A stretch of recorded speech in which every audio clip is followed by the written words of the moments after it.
Hello, everybody. Welcome to another episode of the Crime and Coffee Couple. My name's Allison. And my name's Mike. Hello, Mike. Yeah, what up, girl? You know, just living the dream every day. Yeah, just being as sexy as you want to be. I'm so sexy. That's one thing. Sometimes I look in the mirror and I'm like, damn, you're sexy. You're right. And that's a good daily affirmation to have for yourself. And, you know, at first it was weird when we got together and you would say that to yourself all the time. But then, you know, I found you more sexy as I heard it every single morning. I was convincing you. Yeah. And I'm like, you know what? She's sexy. Sexy as AF. AF. As the kids say. Sexy as AF? Yeah, sexy as AF. I believe that's the correct terminology.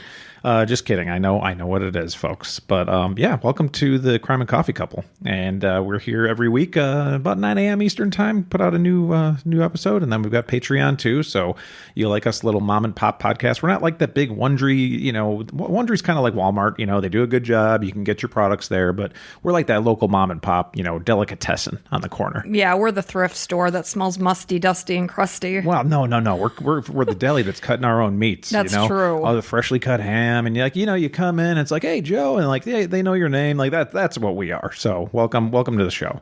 How's your week going? It's going good. I got a little bit of a panic the other day. Oh, weird. We were at our son's baseball game, and my dad, we were leaving, and he said something like, oh, yeah, well, next week I'll see you at Thanksgiving. And I was like, Thanksgiving's not next week. It's 2 weeks. And he's like, no, it's next week. And I was like, what? And for a person that plans so much like you, that's pretty much, you know, DEFCON 5. Yeah, well, because we host Thanksgiving and I cook every single dish on the menu. So it's kind of a lot. So I got myself prepared and ready. Got my grocery list going, got the menu set. So now I'm feeling a little better. Good. And it's kind of like, it reminds me of when you didn't have like some of the calendars together from years ago where like for Christmas I make picture calendars for family. Yeah, custom calendars on Shutterfly. And it was December 1st and you're like, oh my God, it's December. Yeah, I basically woke up with a panic attack. Yeah.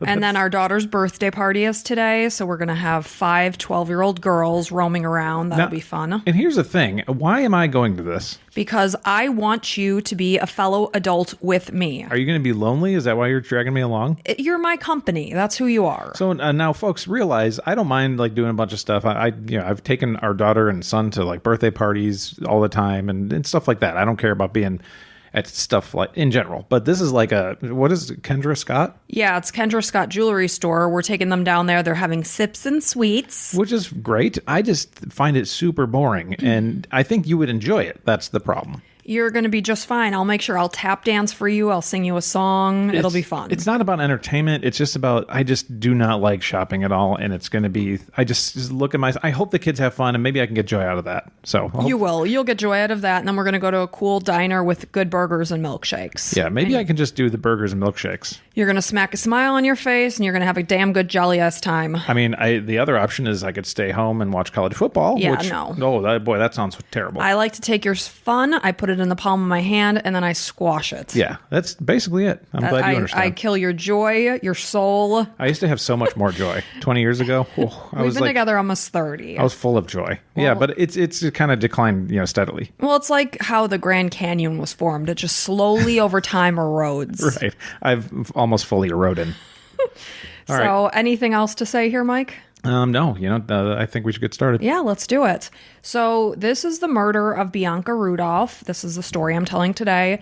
And this is a listener suggestion from Robin. So thank you, Robin. And if you have a suggestion, sorry to interrupt real quick, but if you have a suggestion for a case, go ahead and look at our show notes. It's in our link tree. So yeah, and you can always just message on Instagram, whatever works, doesn't matter. Yeah.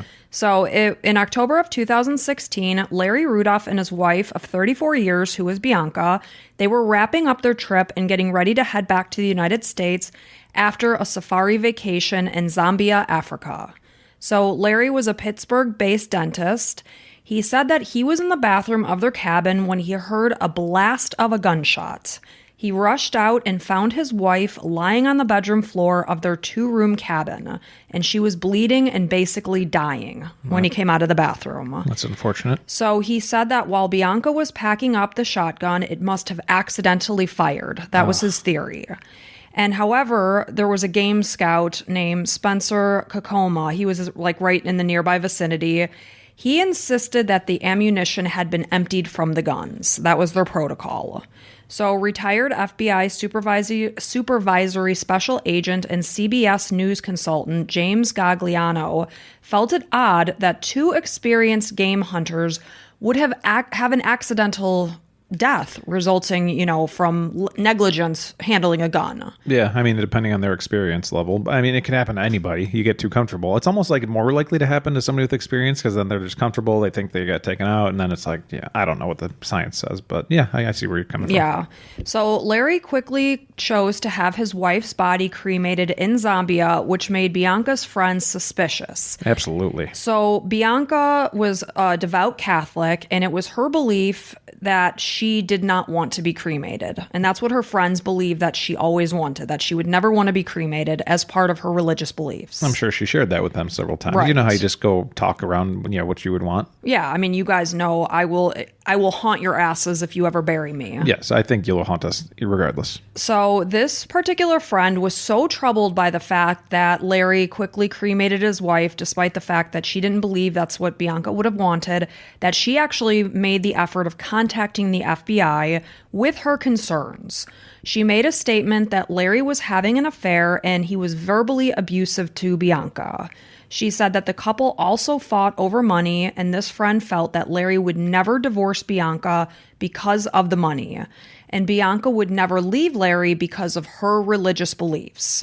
Wow. So they would have each stayed in an unhappy marriage because of one reason or the other. Both tough situations when you're super unhappy. Mm-hmm. So 2 weeks after Bianca's death, family and friends gathered in Arizona to remember her at her funeral. The employees within Larry's dental practice, on the other hand, were advised not to speak of Bianca per Larry's request. So it was almost like do not mention his wife. Yeah, and it's his office, and they're all going to listen to what he says. Sure, he's their boss, and they did find this odd. A dental assistant named Sherry Hauk had worked for Larry at their Three Rivers Dental Group for 8 years at this point. So the lucrative practice focused on sedation dentistry and had 5 offices in the Pittsburgh area. Sherry indicated that after years focusing on building his business, Larry was starting to spend less and less time at the office and more time between his Arizona and Pittsburgh homes. Banging random chicks that aren't Bianca. Right. And I mean, I know as part of a good business owner, you want to rely on your employees so that you aren't, spending all of your time at work. Isn't that the goal, to actually enjoy the fruits of your labor? Absolutely. So Bianca and Larry had met while Larry was in dental school and Bianca was at the University of Pittsburgh. They got married in the early 1980s, shortly after Bianca graduated from college. This was when Larry started his dental practice. So they had been together before he was successful in his business. Bianca initially worked for the practice, but she spent less and less time there after they had their children. They had 2 children. They had a son named Julian, who is a Florida attorney, and a daughter, Anna, who followed in her father's footsteps and became a dentist. She worked within her father's practice. So in 2006, Larry became disabled and separated from his partners. He started a new group of dental offices, which is what is now known as Three Rivers Dental Practice. That's where he was working at the time of Bianca's death, or his business. He wasn't working there.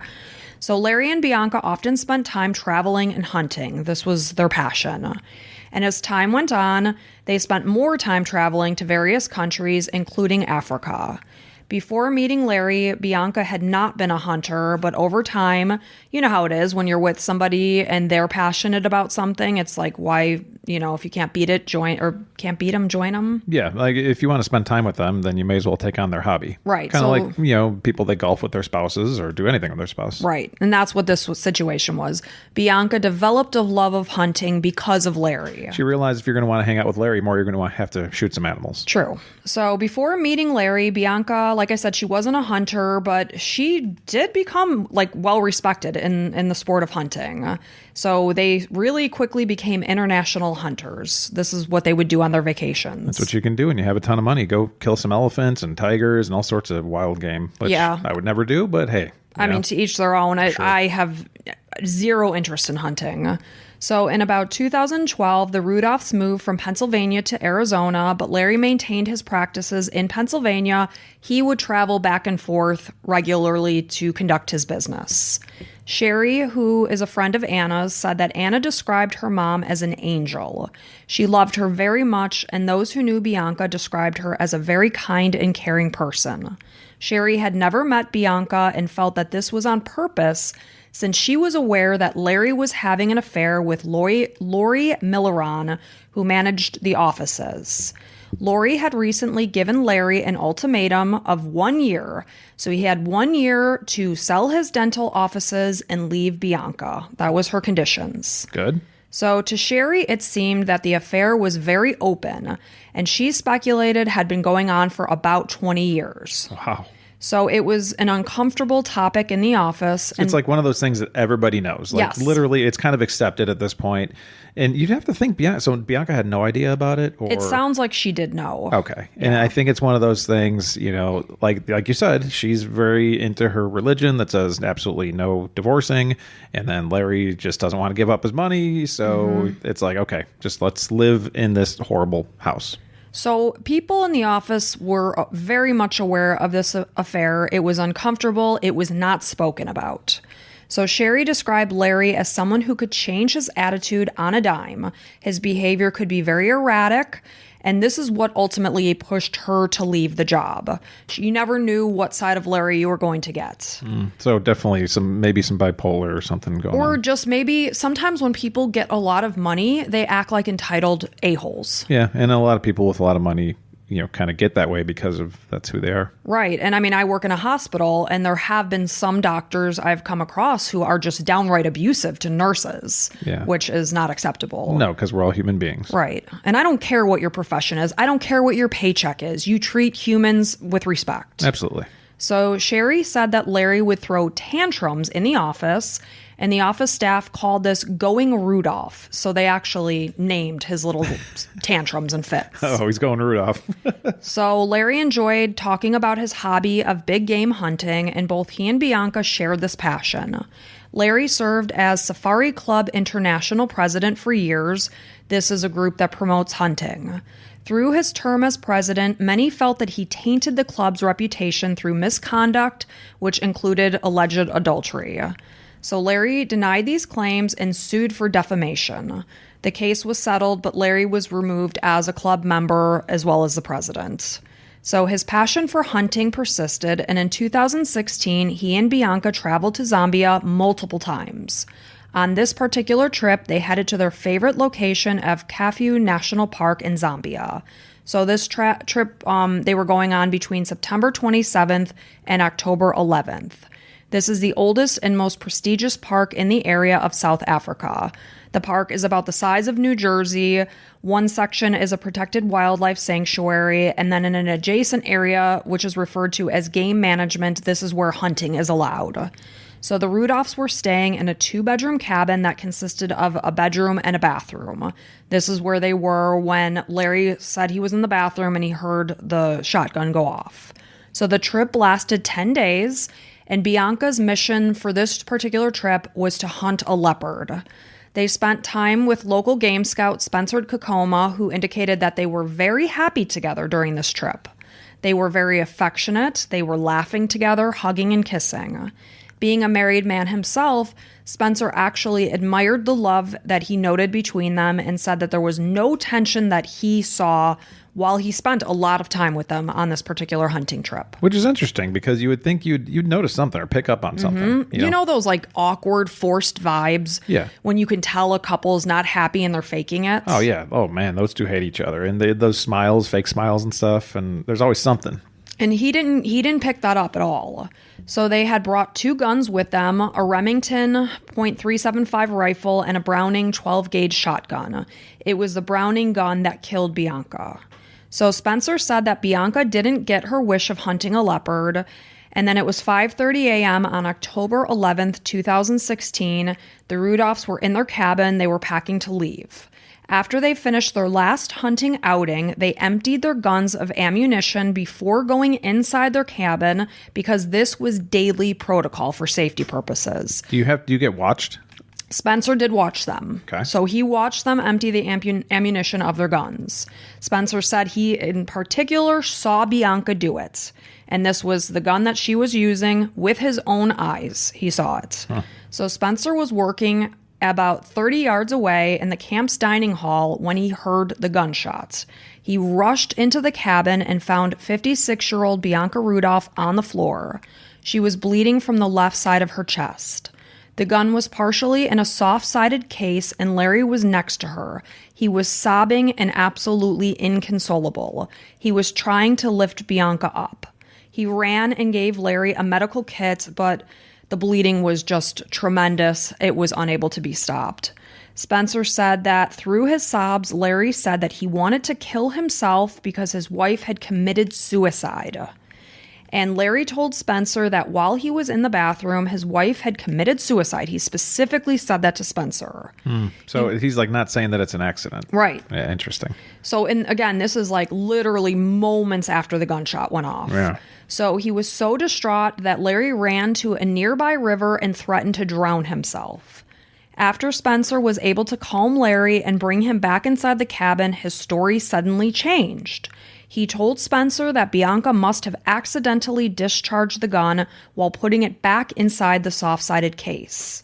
Spencer couldn't understand how this was possible, though, because, again, he watched with his own eyes as Bianca emptied the ammunition from that particular gun. And you said it was a shotgun, right? It is a, what is it? I know the one was Browning 12-gauge shotgun. Yeah, so the 12-gauge shotgun, most of the time, they have those shells, like a thick shell. Mm-hmm. Picture like that red shell with all the stuff inside of it. That's kind of what it is. So if you can open it up and pop it out, I don't know if it was automatic feed or not, but when a shotgun has nothing in it. You can kind of look into it and be like, okay, there's nothing in here. And so again, I believe Spencer very much.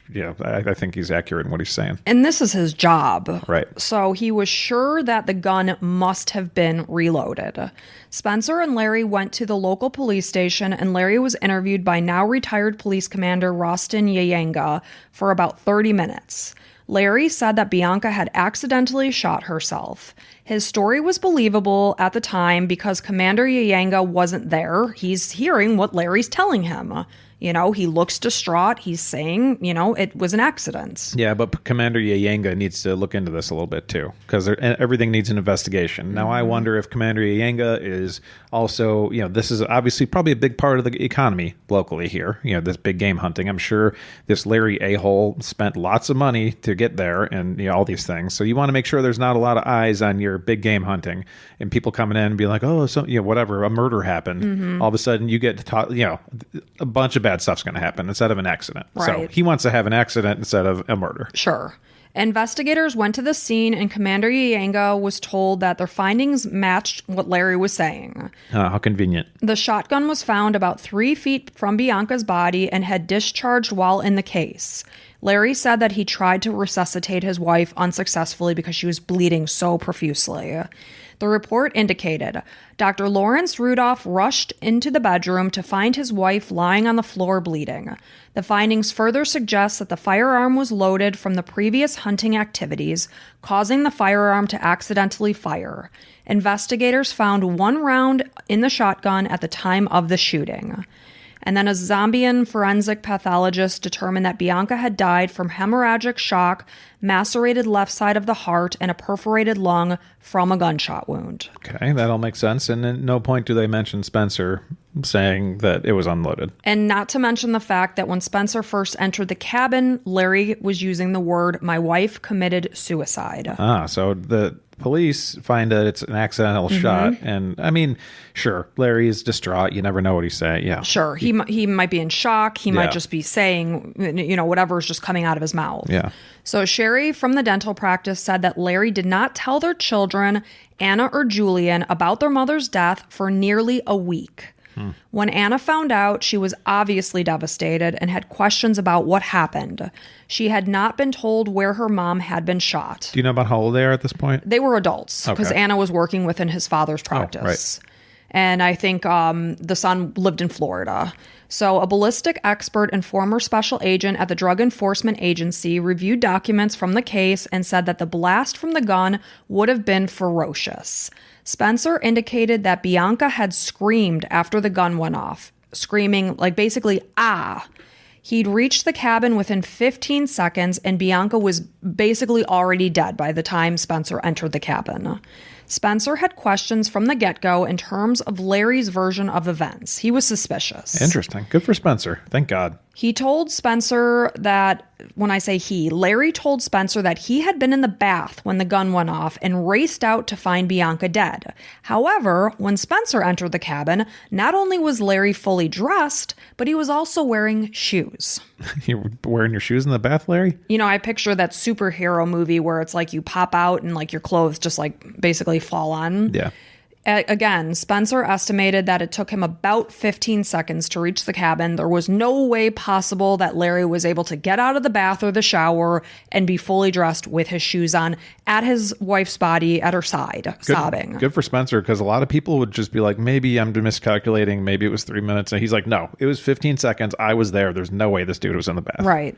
So local police indicated that Larry said he was wrapped in a towel when Spencer arrived. That was not the case. Spencer said he was dressed from head to toe. I mean, right now it's like his word versus his. So Sure. An investigator from the Kafiu National Park, Masua Maisis, had questions about what he observed when he entered the couple's cabin. He saw the wound to Bianca's chest and the gun nearby and wondered how she could have accidentally shot herself in the heart with a long-barreled gun. He suspected foul play because of the way both the gun and Bianca's body were lying and the way that the bullet had entered. He voiced these suspicions to the police, and they assured him that it would be investigated. yeah, they've done such a great job to this point. So Larry spoke with the U.S. Embassy in Zambia 11 hours after Bianca was killed, asking when he could have her body cremated. He wanted it done right away. Bianca's remains were allowed to be released for cremation, which was done on October 14th, 3 days after her death. Ah, man, smart of him. He wanted it to move fast. Get rid of the evidence. Mm-hmm. So when the case was published in a local paper and issued an accidental death, even readers had their immediate suspicions. That's pretty bad, especially because the whole story behind it, the whole narrative, is that they're trying to say, nope, just an accidental thing, move on. And it's bad that, all that information's there and people still read it and say, that sounds fishy. Right, and several people found it fishy. But it wasn't until Bianca's friends' concerns were voiced to the FBI on October 27th about Larry choosing cremation, despite the fact that Bianca did not want this, that set the chain of events in motion 2 weeks later. Larry said that both he and Bianca had always planned to be cremated, as well as the fact that it was challenging to transport her body back to the United States, which would require the purchase of a lead-lined coffin. Larry had actually paid extra to expedite the process. It was pointed out that Larry had to frequently arrange transport of the animals that he hunted back to the United States, which in itself was also cumbersome and expensive. Yeah, costs are not on Larry's list of concerns. No. This whole trip cost him probably $50,000. What does it cost to send a body back? Probably $5-10,000. Like basically a drop in the hat for him. For him, it's nothing. So that wouldn't be a valid reason. So the case became an active international investigation after the concerns were voiced about Larry and Bianca's relationship.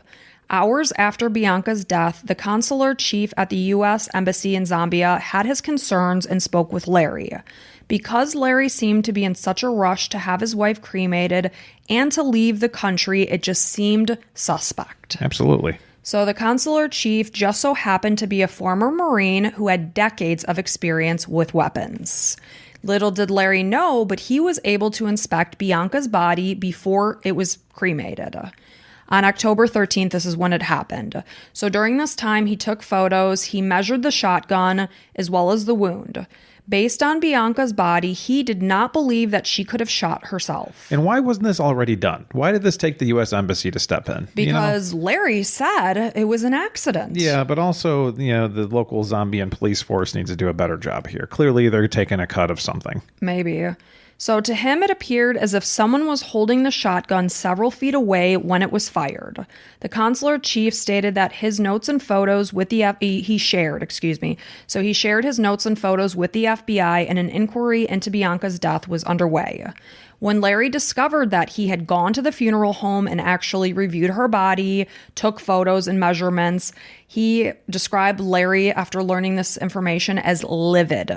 Oh, really? I would think that he would like look like a ghost, like just the blood would drop out of his face. But he was just like, what? What do you mean? Without my permission? He's just one of those pompous assholes, Of course, it sounds like. because he always gets what he wants. So because the investigation was taking place outside the U.S., a lot of problems could be presented, and the case takes time.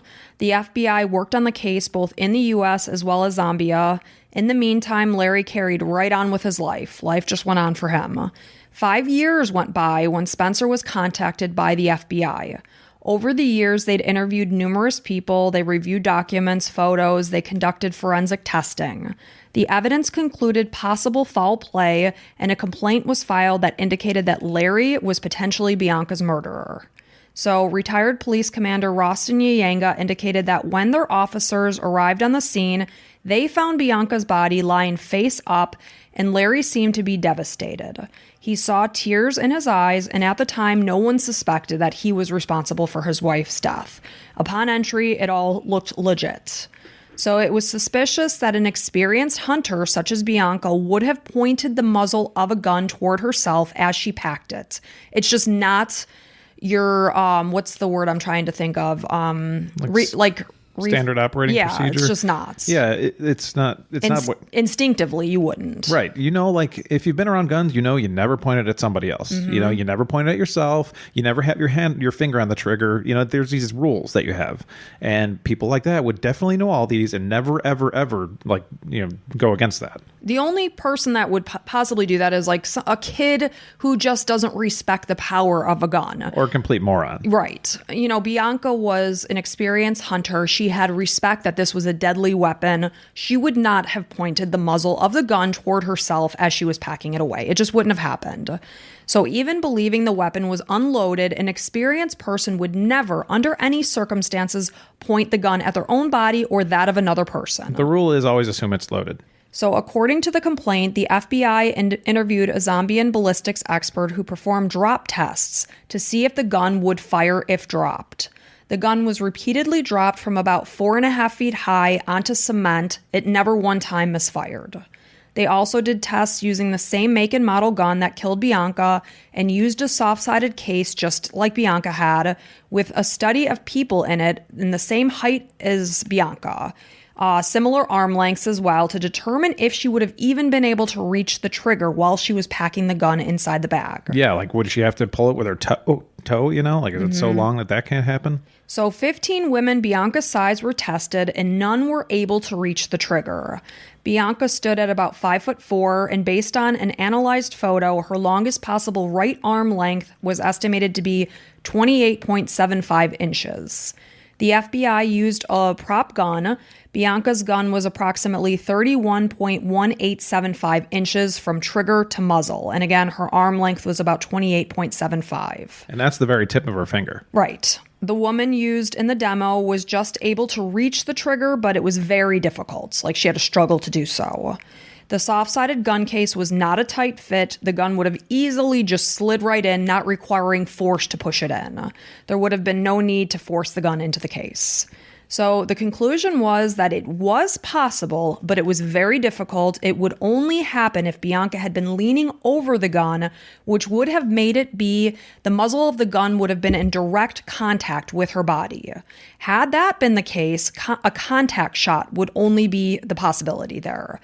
So a 12-gauge shotgun shell contains pellets. And with a contact shot, the pellets would have time to spread and would instead go into the tissue in a tight group. So I think I said it wrong. It would not have time to spread, so it would be very compact. Right. It would be like a small entry point, basically. So it'd be the same diameter as the gun barrel because it's so close. It doesn't have that time frame to spread out. Yep. Photos of Bianca's body indicated that the pellets covered approximately 6 centimeters in diameter, which is roughly 2.5 inches, which was a pattern that would be impossible had the muzzle of the gun been placed directly against her body. Well, yeah, using physics, you can say what's the maximum, spread that we could expect, or the minimum spread. Mm-hmm. And if that's close, then you know that it was shot from a few feet away. Right. And again, it would have been impossible for her to fire the gun at herself unless it was pressed firmly against her body. So within weeks of Bianca's death, Larry had moved Lori Milleron into his Paradise Valley, Arizona home. His business was thriving, and the couple split their time between Pittsburgh, Arizona, and their vacation home in Cabo. So they were basically just living their best lives after Bianca tragically died. Yeah. So in December of 2021, more than 5 years after Bianca's death, the prosecutors and the FBI decided that they had enough information to charge Larry. It always gets me excited. I'm just like, yes, please. Like, it's like the ending of a movie. Like, please get him Get the bad bars. guy. Yes. So at the time, Larry and Lori were at their vacation home in Cabo when local authorities arrested Larry. Mexican police executed a warrant for Larry's arrest for the murder of Bianca and for mail fraud for collecting Bianca's life insurance. After her death, Larry received over $4.8 million in 9 separate policies. Whew. Bianca died on October 11th, and the first claim was submitted on October 31st, less than 3 weeks later. After Bianca's death, Larry purchased 2 luxury cars, an Aston Martin DB11 and a Bentley. Oh, I didn't look up the saying of this. Do you know, Mike? Bentayga? Nope. Okay. Well, anyway, really expensive-ass cars is what I'm talking about. So his properties and cars were worth millions. The defense argued that there was no financial motive since Larry's dental practice alone was worth about $8 million, and altogether he was worth about $27 million. So they're like, he doesn't need $4.8 million from his wife. Yeah, He's but that's not liquid. rich. He would have to sell his thing. So like liquid, that's $5 million liquid is pretty nice. Right. So his practice, if he had sold it, would have been about $8 million. But this guy lives a big life. Mm-hmm. He likes the finer things. So within days of Larry's arrest, Larry was extradited to Denver, and a grand jury was gathered to hear evidence about the case. Anna, who is Larry's daughter, was devastated about the arrest. Lori Milleron followed Larry to Denver and was called before the grand jury. 2 weeks after his arrest, the grand jury handed down their indictment, and it was believed that the investigation would show that Larry killed his wife to collect millions in insurance money. Also, the fact that Lori had gave him this ultimatum: you have to leave your wife within 1 year. And also, it's saving him money from divorce. So he's not just gaining the $5 million, he's also saving like $10 million if he's worth 20. So really, he's gaining $15 million here. So all of a sudden, it starts to kind of add up. It's like, yeah, and not like I said, the liquid $5 million can turn into 20 if he invested in something. You know, that's why having money that can actually move is way more important than having money in assets you caught can't up sell. in things. Yeah. So it was absolutely presented that Lori had given Larry this ultimatum that he had to leave his wife. Larry never wanted to do so because he would have lost out on the money in the divorce. So it was bigger than, for sure, just that. So in February of 2022, 64-year-old Lori Milleron faced federal charges alleging that she provided false and misleading testimony to the grand jury. Oh, so she knew maybe? So 1 month after her testimony, she was arrested and accused of lying about her relationship with Larry and what he said in the days and months after Bianca's death. She faces as much as 30 years in prison for lying to a grand jury. Holy cow. There are no allegations to indicate that she was involved in what happened with Bianca in 2016, that she had ever said, kill your wife, or helped him plan it. A text be like, you got to get rid of her. Yeah, that's not the case. Good. So Lori is currently on home detention in Arizona and maintains a connection with Larry, still running his dentistry business, but she is forbidden to contact him. Lori signed a pretrial affidavit that indicated that she and Larry were involved romantically, and this was something that Bianca was aware of, according to, Lori. So on Monday, August 1st, 2022, Larry was found guilty of murder and mail fraud after a 3-week trial, and he awaited sentencing. Fantastic. So Larry continued to maintain his innocence, but evidence showed that it was impossible to suffer from a self-inflicted wound to the heart with the weapon that killed Bianca, which was shown to have been shot from about 2 to 3.5 feet away versus pressed against her body. That was all based on ballistics. Yes. So that's from where based on the pattern of the wound, it was all based to be 2 to 3.5 feet away. Prosecutors alleged that Larry made the decision to kill his wife to regain control over his life after Bianca asked for more say in their finances and also demanded that Lori be fired from the business. So he was coming up between a rock and a hard place. He's got Lori on one side saying you need to sell your business and leave your wife. You've got Bianca on the other saying the opposite. And that's why I don't understand why anybody has an affair. Like my dad always says, one woman is hard enough for me to deal with, let alone two. Yeah, it gets a little too sticky. Yeah, it's exhausting. Not in a good way. So I think that's, it all came to a head, and that's why he chose this time on the vacation to do what he did. He's so full of himself that he thought he could pull it off.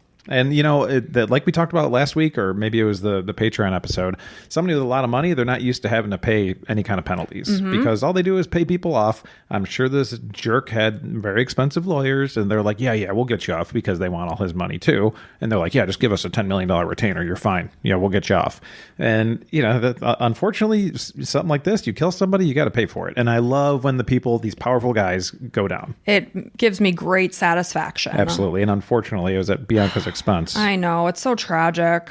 So a bartender from Phoenix testified that he overheard Larry saying, "I killed my effing wife for you," to Lori. So in early 2020, he and Lori were at this bar. They were having a heated conversation, and the bartender heard with his own ears Larry say this to Lori. Wow. The bartender, Brian Lovelace, testified that the music was playing, so he had been unable to hear the words that were said just before this. Larry himself testified that he said, "Now they're saying I killed my effing wife for you." So he's trying to rewrite how it was said. Yeah, and I guess that's possible because, in his defense, are going to be like, well, is it possible you may have not heard another word because you didn't hear what was before it? Right. So he said that he said this to her in response from learning that the FBI was now investigating him. So prosecutors allege that Larry's wealth was built on fraud. In 2006, he shot off his thumb in Zambia in order to collect millions of dollars in disability money. Oh my God. I mean, that's really extreme. That's dedication. Whew. I like my thumb too much to do that. I like my thumb and I don't like pain, so that wouldn't work for me. They also allege that he cheated his dental patients, creating the need for root canals by not doing fillings or by drilling holes in their teeth while they were under sedation. I have no doubt that he did this. Like, just, they're sleeping, let's do a root canal. You know what? I need an extra grand. Yeah. I don't freaking know what's happening while, first of all, even if I wasn't under sedation, my mouth is wide open, somebody's drilling. I don't know what the hell they're doing in there. Yeah. How shady that people are trusting you. Yeah, I mean, and, by the end, obviously you see the bill and you're like, but why'd you do a root canal? He's probably like, well, I saw it while I was there, so I figured it'd be best to take care of it. And I'm like, okay, doctor, you know best. I hate that. So on Friday, June 23rd, 2023, Lori Milleron was sentenced to 17 years in prison for being an accessory to the crime. Relatives spoke out during her hearing and said that she had destroyed their family. When I say relatives of Bianca. Anna Rudolph felt that Lori had plotted to eliminate her mother and spoke directly to her, saying, "Lori, you have taken my parents. Despite everything you have done, you will never take my soul. This might be difficult to understand because you don't have one." And then Lori has since filed an appeal. So this went from Lori having nothing to do with it to maybe possibly planning it along with Larry. And the fact that she lied under oath to the grand jury. Now, my opinion, lying under oath shouldn't be 17 years of prison. That's kind of insane, if you ask me. Apparently, it could have been as high as 30 years. Yeah, and you know how there's always a maximum of whatever, which never gets to whatever. That's why I hate when news channels are like a maximum of 100 years. Oh, and it turned out to be 2. Right. It's stupid. Very extreme. Yeah, I wish we were just talking facts. So 17 years for just lying is not fair in my opinion, but if she had something to do with it, and it sounds like maybe they saw some things, they found something that maybe they think she was responsible because she pushed him to give him that ultimatum. I don't know. Yeah, and I'm just trying to be devil's advocate. I'm trying to put some ideas out there, and if I was the family, I would absolutely want her to spend as much time because but it's not illegal to cheat on people. No, and it's Larry that pulled the trigger, right? And it's not illegal to break up a family. As much as it sucks, it's not illegal. Right. So, and I mean, I don't blame the daughter for hating her. No, not at all. I would hate her too. On Monday, August 21st, 2023, Larry was sentenced to life in prison and faces more than $15 million in penalties. No, this makes sense. His lawyers plan to appeal the conviction. Julian and Anna Rudolph have opted not to speak much publicly about their mother's death. They're fighting for some of the financial penalties that the government wants their father to pay, asking that the court treat them versus the insurance companies as the victims of the insurance. In a court filing, they indicated that they have suffered considerable financial harm and are entitled to restitution since his 2 adult children control his finances now. The government estimated that Larry is worth $15 million, but a defense expert during the trial said that his current worth is now less than $10 million. Sure, defense is going to say whatever they want to say. Of course. The prosecution argues that the adult children are not being punished, and they also aren't entitled to unjust enrichment from their father's criminal schemes. So this all just really kind of wrapped up just at the end of August of 2023. So I mean, I think they should get something, it's unless the insurance said, specifically against murder, which I guess would probably be the, a standard. I don't know how life insurance works that way, but the insurance company is $1 billion industry. This is some kids that their whole lives are ruined because their dad's a complete buffoon and idiot and jerk and everything. Just to put it mildly. So I think they should get something. Yeah, and another case where these kids, and granted they're adults, but regardless, they've lost both of their parents as a result of this. Yeah, sad. And this is the sad and tragic murder of Bianca Rudolph. That's too bad. And it sounds like Bianca was super sweet. And yep. That's and just one of those things, like money. Gosh, how do you do such a thing based on money? Who gives a crap about some whatever car? I don't even know, Aston Martin. I don't know a thing about cars. I drive an Elantra and a town and country van. Chrysler Town and Country 2016, full pleather. Full pleather. Yep, and the backup camera, you can barely see anybody, which is nice. The whole point is what is the price of a car? When you're wiping out your wife of 34 years and the mother of your children, how do you get so poisoned by money? Well, we were talking with one of our neighbors' family that listens to our podcasts, and the husband said, there's always a better way out. Why is this the way out? And also our friends that have the podcast, it's like this, you don't have to commit murder. It's called divorce, Larry, you mother effer. Coming up with some kind of a plan, would you rather spend life in prison or lose $5 million? I think, again, though, it's these pompous narcissists who don't think they're going to get caught. Yes, that's what the situation was. So he didn't think he would be sentenced to life in prison because he thought in his sick mind that this was going to be open and closed. I said it was an accident. I said she accidentally shot herself, and that's what happened. He's just thinking man, we should have had a different gun. I could have gotten away with it. And, he, especially 5 years passed before anything was really coming around to him. So in his mind, he had gotten off free. So it brings me great satisfaction to know that he is being penalized for what he did to Bianca. Absolutely. And Larry, if you're listening to this, I'm so glad you're so stupid and dumb to think that you couldn't think of the gun length. You're so dumb. That was so obvious. Mm-hmm. Stupid moron. You went through this whole dentist thing and you think you're so smart and stuff, but no, you're not. You're an idiot. Probably dumber than anybody else we know. What gets me, though, is that they spent this long trip together and Spencer witnessed with his own eyes that they were loving towards each other. They were laughing and having fun. How do you pick up that rifle and point it at your wife of 34 years? No, how? I couldn't point it at anybody. I couldn't, barely point at somebody I hate, It would have to be some kind of extreme situation to kill somebody. Only if I was going to die because, of self-defense. Right. That'd be the only way I could possibly do it. Much less the mother of your children. It's just sick and sad. Loser. So, well, hey, rot in hell and in prison, and hope you never see the light of day, Larry. I hope Larry is extremely constipated and develops a fecal impaction. Yeah. And I would say that somebody has to digitally disimpact him, but I wouldn't wish that on the person who would have to do it. No. So let's just hope that he gets very constipated. Yeah, digitally disimpact means with your fingers. Yeah, and I don't want to have a nurse have to do that to Larry. For those that don't work in the healthcare industry. So, hey, well, thank you so much for telling us about Bianca and remembering her and all this stuff. And thanks for Spencer standing up and, Brian, the bartender that was, came with the evidence saying that Larry's an idiot. So, yeah. Well, hey, thank you so much for listening. We appreciate the heck out of you. And we want to say welcome to our latest Crime and Coffee Couple Club members, Megan, Erica, Sherry, and Karen. And if you listen on Spotify, know that you can like hook up the Patreon episodes like to Spotify. So check out, if you have any questions, let us know on like Instagram or something. I can walk you through it, or on Patreon. And yeah, that's a really nice way to listen. So besides that, got anything else? No, we just thank each and every one of you for being here. If you would like to, we would love it if you would leave us a 5-star review. And until next time, bye.